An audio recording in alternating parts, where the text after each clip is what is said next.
Hey there, Zlatko here from Taco Agency and the host of Taco Talk Podcast. Thanks for tuning in to today's episode. On today's episode, I had the pleasure of chatting with Nat Eliason, who is the founder of Growth Machine. He also has his personal blog at nateliason.com, which gets roughly about 300,000 visitors per month. That's right, 300,000 visitors per month. He discusses topics like traveling, marketing, philosophy, technology, the books he reads, and much, much more. Also, don't forget to sign up for his Monday Medley newsletter. Growth Machine helps businesses get more customers through SEO-focused content marketing, backlink strategy, and getting businesses to the top of Google search results. Nat founded Growth Machine in 2017, and his team is continuously growing. Nat chats about his growth, strategy, and balancing his personal life. While running his successful business, he does a lot of running, cooking, reading, and most importantly, playing with his dog. You can find Nat on Twitter at Nat Eliason. That's Natelison. His Twitter is definitely worth following. He posts a lot of great tips and tricks regarding content marketing, SEO, and how he continues to be successful with his business. I hope you enjoy listening to the episode. How's the whole COVID thing treating you? Good. It's been not too bad, just hanging out here in Austin. It's not quite as bad as they make it seem on the news. We don't have like bodies piling up in the street or anything. So case count is high, but fatality rate's not. So it really hasn't been felt too much. But can't really go many places. You can go to restaurants and mostly sit outside, but bars are still closed. But it's nice because there's so much outdoor stuff to do here anyway. That you can go, walk around the lake or go for a run or hang out outside, and we're just having friends over a lot, like doing group dinners and things like that. So it's pretty chill. I don't know. Love it. I'm pretty okay with this life. Yeah, it's not too bad when you already have a remote company, man. Yeah, that's huge too. It's like there's no adjustment period. It's just like, oh, we're doing the same thing we were always doing. I don't know if you feel this way. I find it really funny for everyone who's like adjusting to using Zoom for the first time regularly. Like, yeah, man, excited about it, and they're using like funky backgrounds and stuff like that. And and I'm over here like, man, we've been using this for so long. This is how we do everything. So exactly, it's just normal. Yeah. Are you guys a big video company, or you guys usually just do voice or email and stuff like that? We're not a big calling company, honestly. When we do calls, we do video, but we do a big team meeting with everyone on Monday, and then everyone has a few one-on-ones, but that's about it. We do very few meetings in general. So like we did a meeting to go over the second mood board, but like that was unusual, honestly. Right. We would have a meeting for something. It just made the most sense for like doing design review stuff. So yeah, absolutely. That's exactly what we do too. If it's design related, we'll jump on a call, kind of do that, and then from there it'll just be kind of ad hoc type of thing. But yeah, we're not very big. I think it's pretty much the same schedule. We're like Mondays, we have our little call, get caught up, and then just keep everything moving forward. But yeah, I was telling my girlfriend, I was like, my life hasn't changed. She goes to an office and works and all this, and I'm just like, my life has not changed one bit. Get to still walk my dog every day, get to hang out, just Yep. I love it. Nice. I love it. Yeah, it's really nice, man. It's such a people say we take it for granted. I really don't take it for granted, man. Like I wake up and I'm like, man, I love what I do. Like I'm happy to be where I'm at, man. Yeah, I'm pretty happy too. It's like, yeah, I really don't mind this life at all. Like it might be nice doggy? If there were they're downstairs. They're like okay. The funny thing with like, Texas and little fluffy dogs is like you take them on one walk a day for 20 minutes and they're just like done. They're like, all right. That's enough. Man. I love it. But yeah, man, I just thanks for doing this, man. I think it's great that we get to catch up a little bit. As I told you, man, it was like in September when I mentioned I wanted to kind of get this podcast going and kind of just talk to people like yourself and other agencies and just talk about how people run their processes and how they run their agencies, how they run their companies, what works, what doesn't, and all that. So thanks for following up with this, man, and kind of getting this going. I really appreciate it. Yeah, of course. Yeah. So do you want to just kind of give people a quick intro on like your company, what you do, and just something quick and easy, just so that we can have a little bit of that in the video, and people can kind of understand the full scope of things of what you do, because it's Yeah, so pretty impressive what you do, my man. thanks, dude. Appreciate that. Yeah. Yeah, so my name is Nat Eliason. I run an SEO and content marketing agency called Growth Machine. So we predominantly work with consumer SaaS and e-commerce companies to help get them to the top of Google for everything their customers are looking for. And we've Love had it. the pleasure of working with Z and Taco on multiple occasions in many different aspects. So excited to be here and jam on Taco Talk. Yeah, yeah, absolutely, man. Thank you for that. I appreciate it. So, but yeah, I wanted to kind of see. So, how's everything with with like Cup and Leaf? You guys still rolling along? Is everything kind of moving there? I know you guys had bought a space and all that, but how's everything with the COVID Yeah, thing now? I mean, we built out all of the, we found a cafe space to build out. We signed that lease February 2019. We worked from February through December doing all of the permitting and building it out and all of that. We opened in January, and then in March we had to shut down for COVID. So Oh, uh, you guys you haven't opened up yet? no, I mean, Oh man. it's like I just we almost could not have timed it worse in the 100-year history of the country. There's almost never been a worse time to have opened a cafe. We got within 2 months of like the worst possible date that you could have opened a restaurant in the last like 100 years. So And from what I saw, it was just getting going too, huh? I know. Yeah. It's a shame because it's like anybody can Google it and you can look at like we had awesome Yelp reviews coming in, awesome Google reviews. Like everybody like really liked it and revenue was like going up really nicely week over week and people were coming in more and letting their friends know about it. But it's just like, it's one thing if I've got a friend here in Austin who runs a wine bar, right? And they can't have people sit in and order wine anymore, but Right. he's got a big like to go business selling bottles of wine, right? And like wine by the case. And that's like super lucrative. Or, coffee places that do a lot of to go orders, right? Like they can kind of be open and they can do to go. But for the tea cafe, it's like we were a sit in predominantly place, right? It was like 80% of the business was coming, sitting in, having a few, cups of tea, hanging out, doing your work, like, being there for a bit. It was like kind of a community thing too. And, I just don't know when that's coming back, right? Like, I don't know when people are going to go sit inside at cafes anymore. So, possibly never. Which is kind of crazy to think about, right? Like possibly like one of those things being like maybe never in some places.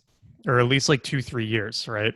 It's like, the question that, I'll talk about with friends sometimes is like, when would you feel really comfortable going to a crowded bar, right?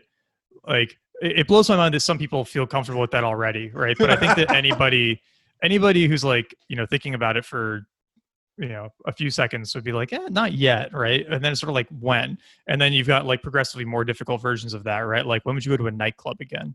Or like when would you go to a concert again? It's just like, man, and the indoor cafe is not all the way up there, but it's higher than a lot of things because it really does seem like the indoor shared air transmission is the main way this thing gets around. So it's like, not only would I not go sit in a cafe, but like we don't want to work there, right? Like we don't want to be standing in there for 12 hours a day, like, sharing air with a ton of random people, and we all know how careful they're being. We wouldn't want to like endanger baristas with that. So it's just like, yeah, exactly. Has that correlated anything to you guys kind of getting more orders online at all? No, well, and it's hard to say because like tea is a kind of seasonal business. You don't get as many orders in the summer. So it's like our orders are down during the summer, but I don't know if I can say that's because of COVID stuff or just because of the seasonality, right? Right. Like we would predict it even in a non-COVID scenario, but it definitely hasn't led to like more orders. I think that like the things that seem to be doing well right now are like comfort goods and like semi-essentials, and then like like SaaS and like business tools. Right. So it's like wine company or like, direct consumer wine companies or like snack companies, things like that. Like they're doing super well. But like tea is in this like kind of premium consumer good type place where I don't know, we haven't seen a big increase in sales from people being quarantined at home, unfortunately. Yeah, and how's Cassette dealing with that? I know that was her little baby. Yeah, good. I mean, we're staying home, focused on other stuff. She's still running all the online things, right? Oh, So cool. it's like she's focused on that primarily. And then it's also like, we're not in the cafe anymore, so she's got a lot of other time to do other things, and she's like getting her real estate license and being able to do both of those at the same time, which is pretty Oh, cool. love it, man. Love it. Yeah, Yeah, that's it's a good time to do any kind of like, if you have any passion project about studying anything or learning, getting licenses, certifications, couldn't be a better time. It's seriously. amazing. Are you We've guys been learning so you so got much cooking. Like, Yeah, I so noticed that. great. I saw that. I saw that. I saw that. That's awesome, man. Yeah, I've always loved cooking, and so when my girlfriend came and stayed with me for a while, it was one of those things where like we just kept cooking every single day. We were just like, man, we never thought we would miss going out to eat at this point. So it was Yeah. really interesting, man. It was really Dude, I like interesting. don't miss going out to eat anymore. I feel like the more you Yeah. cook, the more you find how many cuisines you can just like replicate yourself at home pretty comfortably. And it's like, I feel like that would be an interesting way to think about cooking in terms of leveling up through different cuisines that you Yeah. can do well at home. Like I feel no desire to like ever go to a steakhouse because I know that I like, I live in Texas, right? I could just go buy like a AAA cut of meat. I can grill it super well at home and it's going to be better than I would get in like 99% of steakhouses. But like I can't make sushi, right? So or like I don't have access to that kind of fish, right? Like I'm not going to fly to Tokyo and go to the fish market and get like the premium sushi that some places Right. can get access to, right? So it's like I would 100% pay to go to a sushi restaurant. But like, we've been learning to do like really really good homemade pasta, right? Like Oh, love getting it. super super clean heirloom wheat and like, pasture raised eggs and like trying to make the best pasta possible. And it's like, okay, we don't like need to go to many Italian restaurants anymore, right? So it's kind of a fun way to think about cooking, like which cuisines can you like master enough at home so that you can be more selective in where you want to eat out. Yeah, you're gonna go to restaurants later on. You're gonna be like, no, this is not good pasta. I could tell you exactly what's in this, what's not in this. Yep, yep. It's like they didn't use like a thin or a fine enough grain. It's like too chewy or whatever. Like You're gonna start writing about pastas and all kinds of other shit. I love it. I love there it, we man. go. Start a pasta blog. Uh, yeah. So how's Growth Machine been doing, man? You guys been staying busy? How's this been affecting you guys? Good way, bad way? How's it been going? Yeah, it was weird. I mean, the when everything's really picked up in the beginning of March, it was bad because we had a number of clients who were exposed in one way or another to local businesses. Mm-hmm. So, we had one client who did staffing for restaurants, right? Oh Like their shit. business was, yeah, like headhunting and finding really good employees for restaurants, right? So they basically immediately had to cancel their project with us. We had another one who was doing um, let's see, what were some of the other ones? Oh yeah, we had another one who was doing like micro loans and micro grants for starting local businesses. So you wanted to start a plumbing company or you wanted to start a like roofing company, they would like give you kind of an income share agreement, $50,000 loan, and then as you grow the business, you pay it back, right? Like super low, uh, like low risk debt for starting local businesses like that, right? Like they immediately had to basically fire everyone and shut down. They were just Oh, like a bunch of companies like that, and we're like getting these emails from them, and like I'm not mad, like I feel bad for them, right? Like right. it's because like we're friends with these people and they're telling us like, hey, like our business just blew up overnight, right? That's not those So are not sad. fun emails to get. Yeah. But we lost like 40% of our business in the span of 2 weeks when it Oh started. shit. Yeah. So it was pretty significant.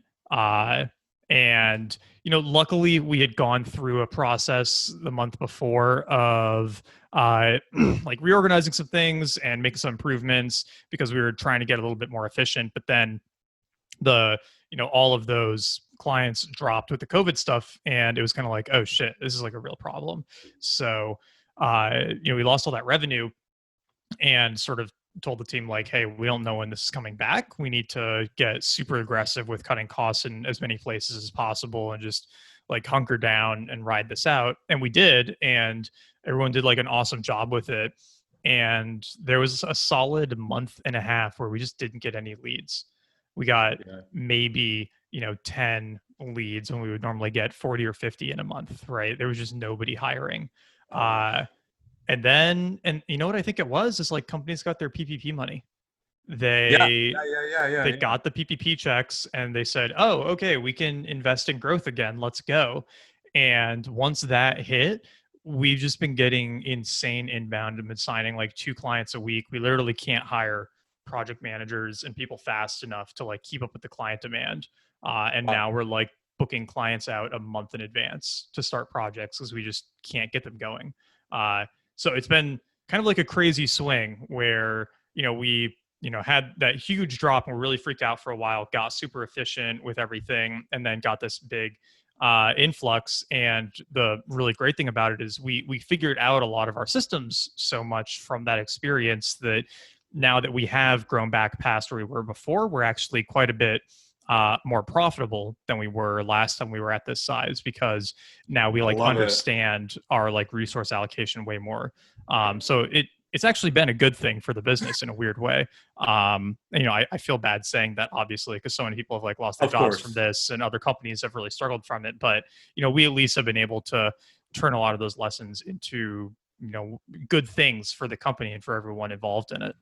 Did you feel like once everyone kind of got their PPP loans, they just like really doubled down on the growth? They're like, I got to go all out on the online side of things and just really hit it hard.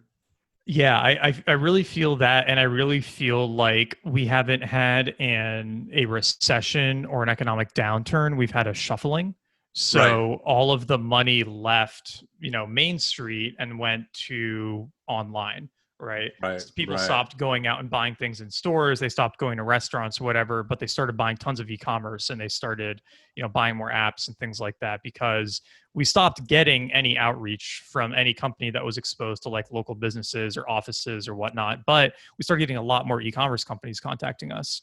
And some of the e-commerce companies or consumer finance type companies we were working with like wanted to increase their projects, or, in some of their cases, they basically wanted to just give us like free run with the content instead of them being as involved, because they were like, we doubled our business in the last month. We grew more in the last 6 weeks than we grew in the last 12 months. Like, we cannot focus on this right now. Like, just go and like do your stuff, because we have to like put out 100 fires over here. Or, Right. we were getting this outreach and it's like, yeah, we're converting like twice as many people as we used to off our Facebook ads, and we like want to just capture all this growth now while every other business is being scared. Like, how do we just start getting aggressive on SEO as well? Like, we've been hearing a lot more of those stories now. So I think that that's been a big part of it too, is we're getting demand from slightly different places now, which is great. Yeah, yeah, absolutely, absolutely. So what would you say in terms of the overall process? You said you guys kind of made things a little bit more efficient. Now you're hiring obviously more project managers. Like what was kind of the key component of your overall process that you say that really helped you guys reach that efficiency level? Because I know for us, for example, we were at a point where it's like you just got all this work, you had no time to focus on getting these processes. It was just like go, go, go. It's a growth period. Like we can't focus on anything else. And then once things slow down, you're like, okay, now we got to like move this puzzle the right way and move things around. Like, where do you think your guys' biggest thing was? Was it like different, like, pieces of software? Was it the way you allocated your like people? How did that whole thing work out? Yeah, it's a good question. We definitely had, a couple, I guess. So the first thing that comes to mind is, when you tell people on the team that like we need to figure this out, Right. people react in different ways. And every pretty much everybody on the team reacted super positively and was like, because we didn't do any layoffs, right? We said like, look, we want to figure this out, and we want to figure out how we need to cut costs basically by this much, right? So like, everybody like, let's figure it out, and then talk to individual team heads and said, hey, like, we need to figure out how to like reduce spend on these things by like this amount. But we need to try to find ways to do it without, it's like we don't want to pay our writers less, right? Because like we Right. want good Right. writing. So we need to find okay, is there ways that we can like, be able to manage more people, or can we like, cut down on tools, or are there time saving things we can do, whatever. And it's like everybody was super responsive to that and understood that we were like trying to work together to protect everyone's like jobs and everyone's work. Stuff like where's your sort of market at this point for Growth Machine? It's really still a mix. It's funny, the areas where we get the most inbound and tend to do the best are in the financial space and in the consumer health and wellness space, which if you talk to any SEO will tell you those are the absolute worst areas to do SEO in. So I don't know how we like got this reputation. Well, I kind of know how we got the reputation, and I don't know why we're like particularly good at it. But it just we do very well there, and I think part of it's that we found like awesome writers, and we have a really good process, and we can be competitive in these tough fields. But we get a lot of interest in there, so still a decent amount of that. I mean, again, like lots of e-commerce people reaching out. And I think part of that is just because there's such a surge in e-commerce demand now, right? Like everyone wants to buy things online. And Right. it really is, I'm sure you felt this too. It's like you get into a flywheel effect with an agency where the more you work with companies in a certain field, the more other companies in that field want to work with you, right?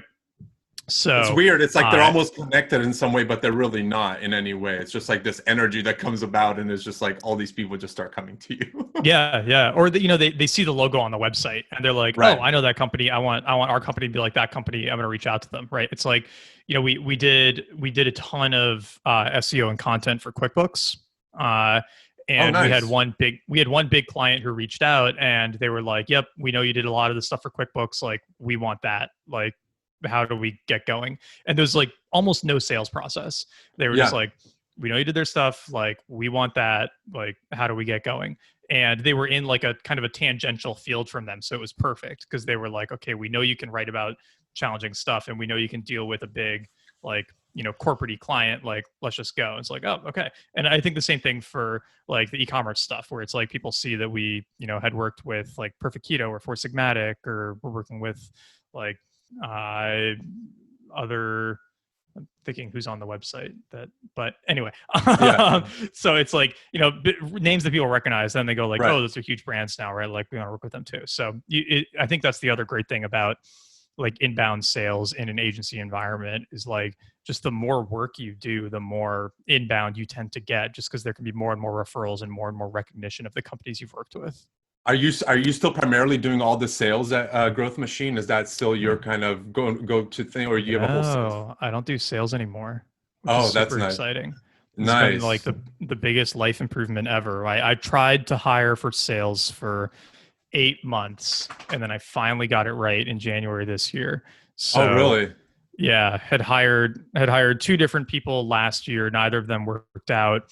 And then third time was the charm. The guy we hired in January has just been incredible. He's better at it than I am. He's taken over the entire sales process and just been running with it. And it's like, he's, yeah, like I said, like 2 clients a week. He built out the whole, we used to just do content and link building. Now we have these audit packages as well for clients who can't afford to do like a full thing with us. He basically built out that whole offering in terms of Wow. how we like sell it and pitch to clients. And yeah, he's just been crushing it. I mean, it's literally like it's one of those good problems where the biggest like issue in the company right now is that he's like too good at his job and we can't keep up in terms of staffing the projects. So Oh, shit. I've joked that I'm just gonna like pay him his commission for 2 weeks to go like sit on a beach somewhere and stop like selling shit. I It's just love like, we it. need a break, dude. Yeah, you're too good at what you're doing, man. Like, just chill out for a quick second. Yeah, exactly. It's like we hired a recruiter because we didn't have time to hire people to fill the needs of the team because we're overworked doing the work that we're getting because of him. But he can't keep doing work unless we hire people to take on the work, but we can't hire people to take on the work because we're doing the work. It's like it created all it's a great problem. It's like, I'd much rather have this problem than the, oh my God, how do we get clients problem. Right, um right, right, right, but right. yeah, and then we just want to be careful because we've made the mistake before of like hiring too aggressively and assuming growth will just go on forever, and then Yeah, it doesn't, right? And then you go like, oh fuck, we just increased our monthly burn by $30,000 and we don't have the clients to cover it anymore. exactly. So We've we been need to be there. careful not to do that, right? That's like not a fun situation to be in either. No. But we're figuring it out. I feel like so much of agency growth and work is learning how to tighten that feedback loop and really master the finances of like increasing spend like slightly ahead of growth and then growing beyond your spend and then bringing spend up to growth and then growth like goes back up and then spend catches up versus like, spend, and then like hope the growth comes up to it and then be like, ah, shit, no, we have to like go back down here. And then you like go too far and then you're overworked and you're like, oh no, you shoot over. Like Yeah. getting really good at that tight loop is kind of like the name of the game with building a sustainable agency. Yeah, that's like what it was for us. Like right when that COVID thing hit, it was just like everyone pulled back on retainers, everyone pulled back on projects where we were halfway through things, designing things, going to the next route, and it was just like put everything on hold. And you're just like, well, we've just been like going, so we were hoping Yeah. that this would be coming in, and yeah, no, it happens, man. It's crazy. But so how many are you guys hiring directly, or are you guys still using recruiters for all your internal stuff? We're doing both. So, we have hiring listings on our website, Right. but we switched to using recruiters now. And I think part of it is because it is a bit of it is a hirer's market right now, right? Yeah. So like if you are hiring for things, you kind of have a lot of the cards right now. But there's just so many candidates out there that if you just sit back and wait for them to come to your listings, like you're gonna have a hard time finding the best people. Yeah. And Yeah. we've been trying to hire SEO project managers for like 6 months.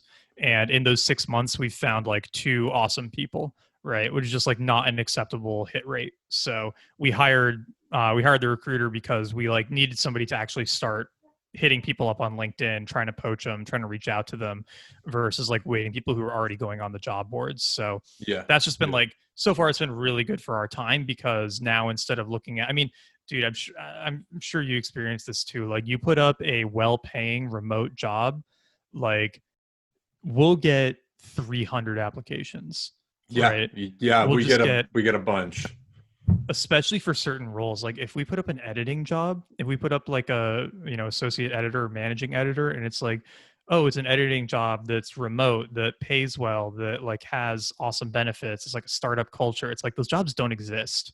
And we've gotten 1,000 applications for an editing job before. Oh, There's just like, holy shit. yeah, for one role. It's like there's no way to filter through that. So we like having somebody helping handle the recruitment process, I think has just been like such a great investment, so that we can focus on like doing what we do best and just talk to a few of the people who make it through their filters. Yeah, yeah, yeah, absolutely. So what would you say your primary role at the moment is on a day-to-day basis at Growth? Yeah, that's a good question. It's a combination of, we've got a head of marketing now too. So we've got somebody running the marketing. So I'm not doing that. We've got somebody running sales. So I'm not doing that. I've got to, stay on top of the finances, right? And I'm still the person that the head of sales and the head of marketing report to. So I'm still like running sales and marketing, but I'm not actually doing it. I'm sort of like there to give advice and be a resource, and like check in and make sure everything's going well. And then, on the operations side, Nora runs pretty much all of that in terms of like the client work and whatnot. But since we had such crazy growth, I've got like 8 clients right now, which I haven't had for a long time. So Wow. I wasn't doing client projects for like a year and a half probably, but just because of what happened with all the COVID stuff, part of like making things more efficient was like me taking on some of the client work, right? And so it's like that's been different because I just haven't done it in so long. Right, right. It's like So relearning something almost. it really is like other people on the team had to teach me how to do some of the stuff that we do now, which is kind of cool. I was like, oh, I didn't design this system. Like, when did we start doing it this way? But in like a good way. Where I was like, oh, this is Right. cool. This is like much more Yeah. efficient. How many writers are you guys at? I mean, in our Approximately. database or that we work with? That you work with just like on client projects and different things like that. Yeah, that we're actively working with is probably like 30, Oh, but nice. our whole database has like 5,000 some writers in it now. I mean, Wow. I think we've got one of the most robust freelance writer networks of like any company out there. I don't know any other agency or like hiring board or writing company that has as like well organized of a writer database as we have. So, That's the writer which is like, finder, right? yeah. Love it. Love it. it's Yeah. it's just it's an incredible resource for us because Like if we need a really good writer on any topic, there's probably going to be like 5 or 10 in there that we can reach out to and see their samples and see if they're a good fit. And then, if people reach out and they want writers too, it's like we can almost always find somebody for them. I don't remember the last time that somebody gave us a request we weren't able to find a writer for them within our network. Wow, that's amazing, man. And how long did that take you Yeah. to build up? 3 years, probably. Yeah, It's been like that's a nonstop, it's been an ongoing project. I mean, if you look at our career page, we always have a hiring page up for writers because we can always use more people in there. And we'll put out a hiring call on like job boards every 6 or 12 months. So, we'll go on like We Work Remotely or Remote OK or one of those and put up the listing for freelance writers and collect more people's info that way and reach out to them and let them know like, hey, we got your info. We might not have a job for you right now, but we've got it. And once we have something, or once we talk to someone who needs your help, like we'll let you know. And it's just like, it's great because if you're a freelance writer, like you don't normally just like get jobs brought to you. right. Like, Exactly. You're like going on Upwork or Freelancer and you're like pitching people to give you a job, right? Like they fill out the info on our database and then one day like some jobs just start showing up. And the freelancers who are like more in our network and have worked on client projects, it's like they might get 5 articles a week or 8 articles a week. I mean, we had one guy who was doing 12 articles a week at one point. He was like, he was a freelance writer who was just a machine. He was incredible at it. He was one of the highest paid people at the company.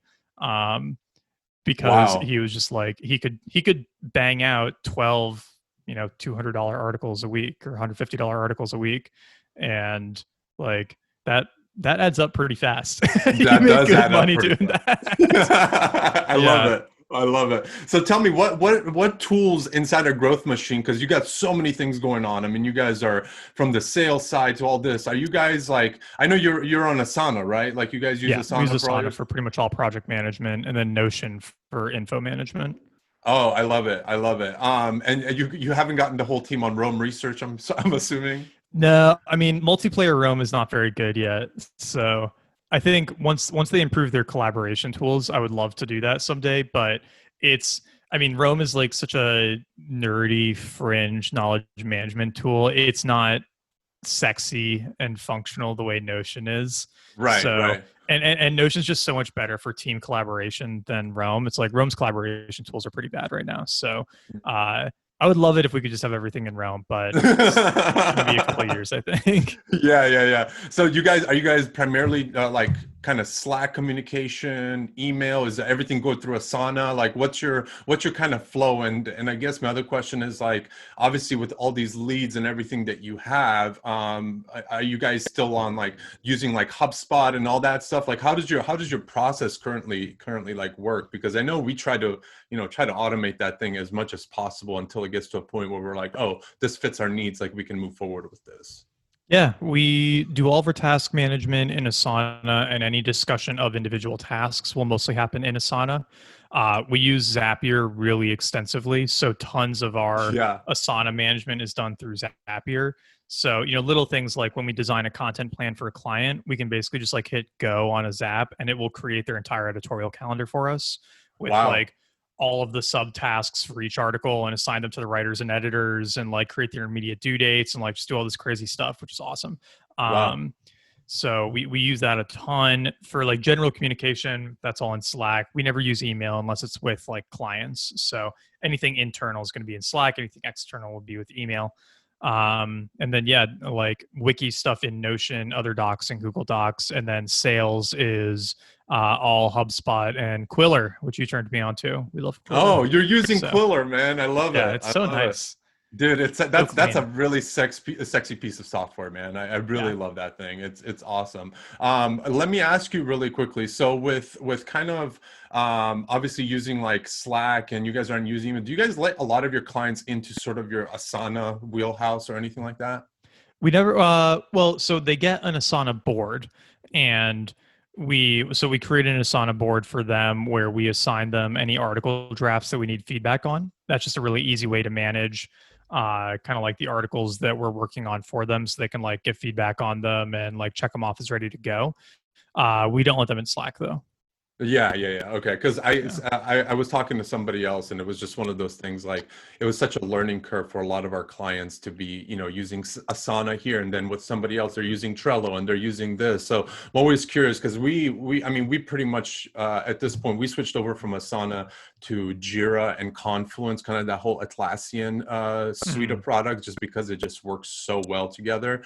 But yeah, letting people into that whole thing has been just like a headache. So we have to like manage like Google Docs and like different things. And so I'm always kind of curious to see, like, obviously you guys are banging out, you got one guy banging out 12 articles. It's like somebody's got to make sure to stay on top of those emails or something like that. So that's really interesting to hear how you guys do it. So how's everything in terms of like your growth? Like, are you guys constantly now just like hiring more and more people, or is it kind of like, hey, we're at a good place, we can handle more clients, but we don't need to bring on like an extensive amount of like new project managers and different things?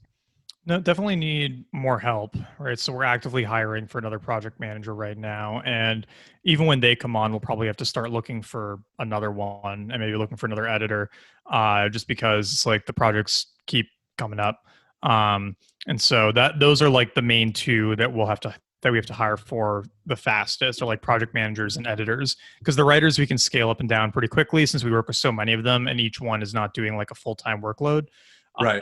But we, for a certain number of projects, we do need a manager for them, and we kind of like, we just, we've been adding clients so quickly, and I think we've gotten a lot better at just what we do, and so clients are staying on for longer, and so Yeah. we're getting like this double effect in terms of growth, where not only are we signing people at a faster rate than we used to, but we're also retaining people for longer. So it's one thing if you're signing 2 clients a week and the average client lasts 6 months, right? Because then you're going to have 24 clients most of the time, right? Because each one will stick for 6 months to a week, you'll like stay around 24.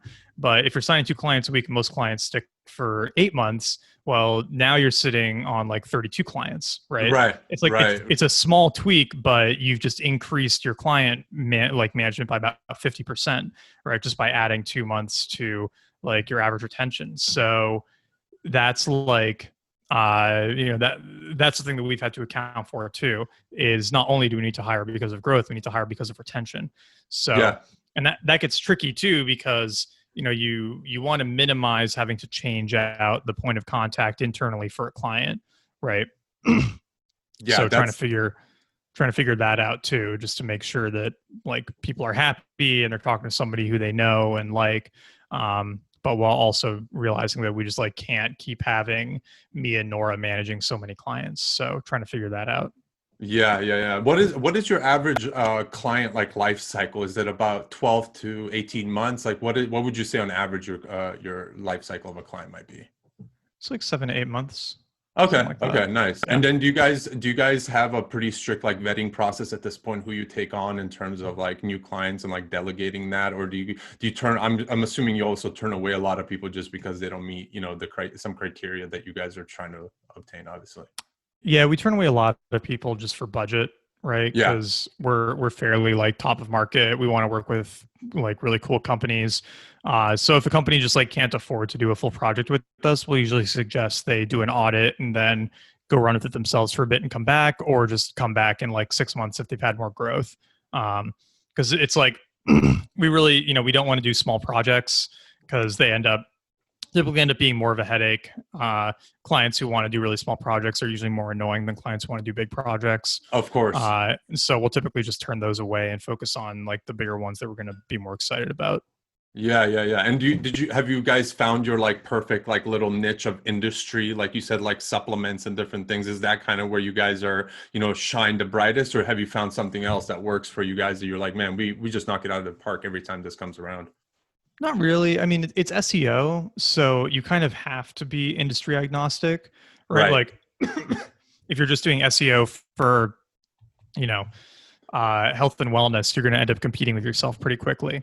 So, we tend to just do very well in like broad e-commerce companies. I think e-commerce, and then like uh, information or like advertising companies that can like rapidly monetize the traffic, right? So, not really affiliate sites, but like uh, information or niche sites, we tend Right. to do very well, assuming they have like a good enough monetization to justify spending that much on SEO. So, but we are pretty industry agnostic. It's like as long as there is an SEO opportunity in the field, and as long as we can find a good writer to go after it, we can usually work with them. Since the underlying process is basically the same, right? In the same way that like you don't necessarily need to be a different kind of designer to work in a different industry, right? Like it still Right. is Right. Right. design, right? Like SEO is very similar in that sense, where it's like you don't have to be a plant niche SEO. Right. It's right like if you understand the fundamentals, you can apply them in pretty much any area as long as you can find somebody authoritative enough to talk about it.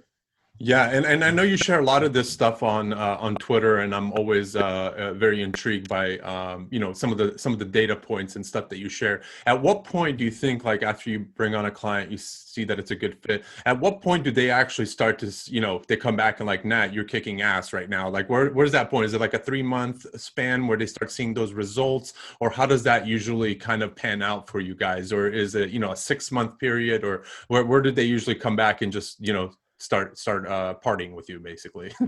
It really depends on where they are when we get started. If they already have a relatively high domain authority, it might be a month, right? Like, Oh wow. we had one client who, and we're still working with them, but when they came in, they had a domain rating of like 73, right? So insanely high, but they had Right. no good content on their site. And so we published their first articles, and within a week they were on page 2 of Google, right? Like Oh wow. it was it was almost immediate. It was really fast, right? Just because they already had that authority, and so we were just piggybacking on that. We had good content. It was like really fast results. But starting a site from scratch might be a year, right? It's going to Yeah. take a lot longer. So a lot of it depends on that initial authority and then how much work they're doing to increase that authority with us, right? Like we've got a post on this called the critical authority threshold, where it's like there's this sort of like arbitrary line in Google's mind where you need a certain amount of age and like backlinks to be considered high profile enough to get the traffic that you could be getting for your content. And if a Right. site's not over that, then it might look like they're making no progress, but like they're actually getting closer to the threshold, even if their traffic's not going up. You just have to like keep sticking with it and keep link building and doing everything until they start to see that like surge in traffic come up. So for newer sites, a lot of the work is getting them to that threshold so they can start to get all the traffic they've been building up from publishing for months and months. Right. Right. And are you guys, when you guys primarily work with people, is it like one type of one-stop shop where it's like link building, SEO, the whole shebang? Or do people just come to be like, hey, I want you guys just to do kind of the link building side of things? Like is it kind of like ad hoc type of thing, or where do you guys fall into that? Yeah, we'll recommend based on what it seems like they need. If they already have great authority and they don't need links, we'll say let's just do content. If they don't have much authority but they want traffic, we'll say look, we're going to need to do some amount of link building. You're just not going to get it if we just do articles. So we'll look at their site and make a recommendation, and then try to work with their budget to figure out a package that fits. We can be pretty flexible with it now. We used to be much stricter in our packages, but we've improved the system enough where we could do like, okay, we're going to do 5 to 7 links per month and 6 articles a month, or we're going to do 10 links a month and 20 articles a month, right? Like we can customize it based on how aggressive they want to be with hitting their goal and what we think they need in terms of like authority versus content. Yeah, yeah, yeah. Love it. Love it. No, that's really awesome. So what's next in terms of, are you guys going to be building a lot of your own, like, are you building any actual products under like Growth Machine in terms of, anything that you guys see in your space, like helping you out, or, I know like for us, for example, like we're constantly focusing, like we're trying to shift a little bit more from service over to the product side of things, just because we see so many I think there's actually one app, to be honest with you, I'll share it with you right now. I haven't shared this publicly. We're actually building an app right now that's basically pinned tweets. So you can actually have like a whole thing where you can see everyone's pinned tweets based on the categories. So for example, in like marketing, if you have like a really strong like pinned tweet, Nat will show up first Oh, basically. interesting. And so it becomes like this whole like almost like this marketing thing. And we're actually about to launch it in the next like couple of weeks. But I feel like pinned tweets is just such a missed opportunity for a Huh. lot of people, Yeah. because like, you know what I mean? Because a lot of people put like their main piece of, content up there and they want that people to see it. But then if somebody doesn't go to your profile, they really never see that I'm thing. not going to see it. Yeah. So Interesting. are you guys doing a lot of like other like product based? Are you like shifting anywhere, or are you just going to strictly stick with like service stuff? I mean, we're trying to get our product out if Shopify ever approves the damn thing. Fuck, I God, yeah. I just literally, I was just talking don't to know them what's the going on other with day, that email. It's so weird. and I followed up with them this morning too. And I'm just like, hey guys, any update on this? And nobody's gotten back to me yet, so I'll have to go in and see what the hell's going on. But I They're mean, too busy yeah. cashing in those fat stock prices. Are you a Shopify stock owner, Nat? Dude, I wish. I'm not Man, I bought in when it went down to 300, and so I'm smart. actually, yeah, it was one of You those things I feeling was good like, now? I didn't buy. Yeah. I feel like I didn't buy enough though, to be honest with you, man. Like I was just like, man, this could have been nice, pretty penny. So Well, that was a good lesson that a friend or something I heard from a friend once, which is like the problem with investing is that you're never correct. You right, either always bought too much or too little, or right. sold too much or too little. It's like no matter what outcome you get, there is always a way where you can make it feel inadequate in your head, right? Yeah, yeah, absolutely, you, absolutely. you Yeah, never look you at. never bought the exact right amount at the exact right time. I know it's like Tesla. I mean, I bought Tesla and I bought like a few shares, and all of a sudden it just like takes this like huge uphill rise. And I'm like, why did I not just dump Should have everything bought I more. have? Yep. That's how I feel about Peloton. It's like I bought a bunch at the IPO, and now it's like, man, I should have bought more of it. Right? Like Oh yeah. you're When did never they happy. It when did they IPO? Was that recent? was like 9 months ago. Oh, I haven't been. See, I haven't followed. I'm not a Peloton guy. Are you a Peloton guy? Yeah. Yeah. Although I don't use it as much right now because I'm doing more running, but Oh, there. it's a great device. Yeah. No, that's awesome. We're working with a company right now. Have you heard of Tempo Fit by any chance? Tempo Fit, no. Check it out. They're like one of those like stand up like mirror type things where you Oh, can cool. actually get, yeah, so it's another one of those little gadgets. But no, that's awesome, man. But yeah, no, I really appreciate you being on here and sharing a lot of this stuff, man. I obviously truly enjoy working with you, and your team is awesome, and I'm hoping to knock this whole project out the park with you guys, man. I'm really Yeah, we're super excited. excited. I can't wait. Can't wait to get the new site out there. Yeah, absolutely. Anything else that people need to know about Growth Machine? What's coming up, or anything like that that you want to share? Or No, I mean, check us out, growthmachine.com. We've got a pretty good blog, lots of good articles coming out there now. And yeah, if you hear this and you want to reach out to me or ask any questions, I'm on Twitter just at Nat Eliason. That's NATELIASON, and I'm pretty responsive there. yeah, and we'll make sure to share that as well on our end, and yeah, we'll make sure it's on YouTube and all that good stuff. But thanks, Nat. Thanks for your time, man. I really appreciate it. This is a pleasure chatting, and yeah, let's do this again sometime, man. Let's definitely try to keep this going. And if you ever need anything from me, just hit me up, man. Sounds great, dude. Likewise. Maybe if Shopify finally approves the app, we can do a recap after a couple months or something. Yeah, let's do that. I'd love to see how that goes, because I definitely see a big void in that in the App Store business. So that's Yeah, I'm amazing, excited. man. Yeah, awesome, Nat. Well, pleasure, and I'll definitely be in touch with you, my man. Sounds good, dude. Talk soon. All right, cheers, man. Yep. Bye. Bye.